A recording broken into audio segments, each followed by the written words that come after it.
गुज़श्ता माह फेसबुक पर नवादिरात की खरीद व फरोख्त की गर्ज से बनाए गए एक ग्रुप में एक इश्तिहार पोस्ट किया गया जिसमें लिखा था, सुनो लेपर्ड स्किन फार सील बर्फानी तेंदुए की खाल बराए फरोख्त। यानी इस पोस्ट के ज़रिए पाकिस्तान में मादूमियत के ख़तरे के शिकार बर्फानी तेंदुए की खाल फरोख्त की जा रही थी। समाजी राब्ते की वेबसाइट पर यह इश्तिहार पोस्ट करने वाले शख्स की जानिब से कहा गया था कि अगर कोई इस खाल को ख़रीदने में दिलचस्पी रखता है तो वो इन्हीं इनबॉक्स में मैसेज भेजकर राब्ता कर सकता है।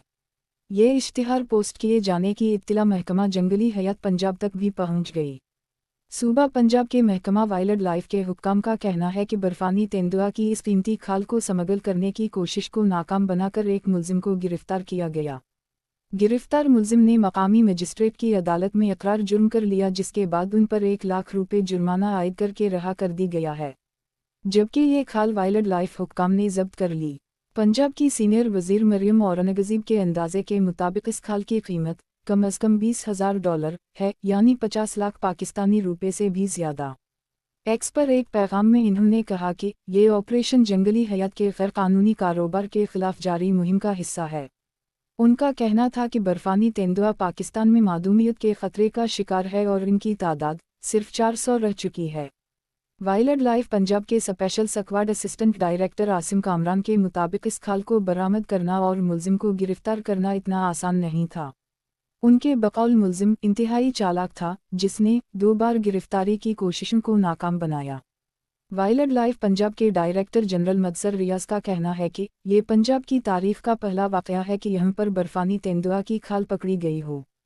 उनके मुताबिक इन्हें इत्तला मिली थी कि बर्फानी तेंदुए की एक कीमती खाल को फ़रोख्त करने की कोशिश की जा रही है, जिस पर महकमे ने कार्रवाई का मंसूबा बनाया और आसिम कामरान के मुताबिक पहली कोशिश में एक वाइल्ड लाइफ अफसर गाहक बने और इन्होंने सोशल मीडिया के ज़रिए मुलजिम से राब्ता कायम किया, मगर कुछ बातचीत के बाद मालूम हुआ कि स्मगलर खाल को बैरून मुल्क फ़रोख्त करना चाहते थे। इन्हें बैरूनी मुल्क खाल की कीमतों का भी अंदाज़ा था।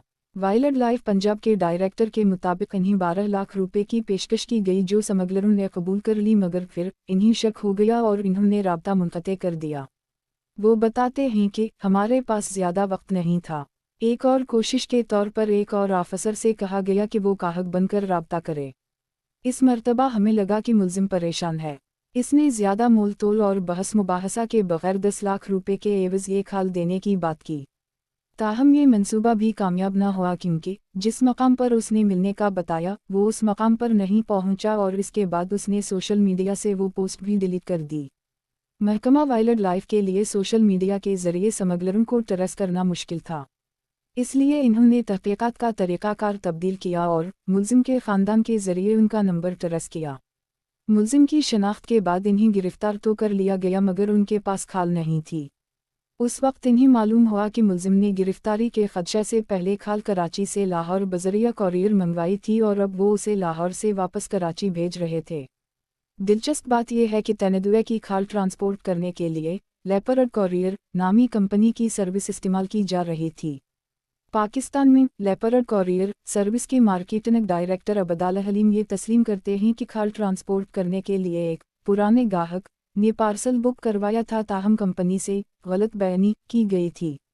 वो बताते हैं कि जब इस ऑर्डर को ट्रांसपोर्ट करने के लिए तैयार किया गया तो मालूम हुआ कि ये बर्फानी तेंदुए की खाल है और उसी वक्त ऑर्डर मनसूख कर दिया गया था।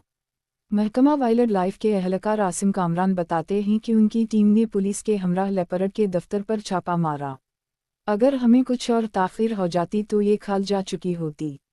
इधर लेपर्ड कॉरियर सर्विस के अब्दाल हलीम के मुताबिक इनकी कंपनी ने इस मामले में हुक्काम से ताउन किया है और वो अब भी मज़ीद ताउन के लिए तैयार हैं। आसिम कामरान के मुताबिक इस खाल को पहले भी एक दूसरी कॉरियर सर्विस के ज़रिए ट्रांसपोर्ट किया गया था और इन्हें हैरत है कि कॉरियर कंपनियां कैसे ये खाल वसूल कर लेती हैं और फिर इसकी डिलीवरी को भी यकीनी बनाती हैं।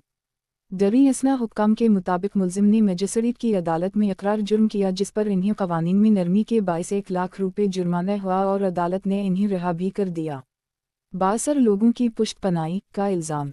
WWF पाकिस्तान के सीनियर मैनेजर मोहम्मद इकबाल जमशेद दावा करते हैं कि ये कोई राज नहीं कि मुल्क में जंगली हयात का कारोबार हो रहा है। ये कारोबार बड़े मुनज़्ज़म पैमाने पर होता है। ये बड़े लोगों के शौक़ हैं और बड़े और बासर लोग इसमें शामिल होते हैं जो इंतहाई मुनज़्ज़म तरीक़े से ये कारोबार करते हैं। ان کا کہنا تھا کہ یہ کاروبار کہاں تک پھیلا ہوا ہے اور کون کون اس کی پشت پناہی کرتا ہے، ہم اس کے بارے میں زیادہ کچھ نہیں جانتے ہیں، مگر جب اس طرح کے واقعات منظر عام پر آتے ہیں تو ان سے اندازہ کیا جا سکتا ہے کہ اس کی جڑیں کہاں تک ہو سکتی ہیں۔ وہ چاہتے ہیں کہ معدومیت کے شکار برفانی تنوع کی کھالوں کے غیر قانونی کاروبار کو ختم کرنے کے لیے سب سے پہلے تو قومی سطح پر ایک پالیسی طے کرنا ہوگی۔ قومی سطح پر اتفاق رائے اور مل کر ہی اس کاروبار کو ختم یا اس میں کمی لائی جا سکتی ہے۔ محمد اقبال جمشید کے مطابق ایسے اشارے تو ملتے ہیں کہ پاکستان کے دو بڑے شہر کراچی اور لاہور اس کے بڑے مراکز ہیں، مگر یہ مراکز ان شہروں میں کہاں کہاں ہیں اور کون کون ان کی پشت پناہی کرتا ہے اور یہ نیٹ ورک کیسے چلتا ہے، اس حوالے سے کئی سوالات جواب طلب ہیں۔ یہ پہلا موقع نہیں ہے کہ برفانی تیندوا کی کھالیں برآمد ہوئی ہوں۔ اس سے قبل گزشتہ سال بھی ایبٹ آباد سے 4 کھالیں برآمد ہوئی تھیں۔ BBC ہی میں چھپنے والی ایک رپورٹ کے مطابق جنگلی حیات کا غیر قانونی کاروبار جس میں برفانی تیندوا اور دیگر شامل ہیں کا بڑا مرکز ضلع مانسہرہ میں اوگئی کا علاقہ ہے۔ مدثر ریاض کہتے ہیں کہ یہ بڑا تکلیف دہ ہے کہ خطرے کا شکار برفانی تیندوا کی کھال کو فروخت کے لیے پیش کیا جاتا ہے۔ ہم پوری کوشش کر رہے ہیں کہ اس پورے نیٹ ورک کو بے نقاب کیا جائے۔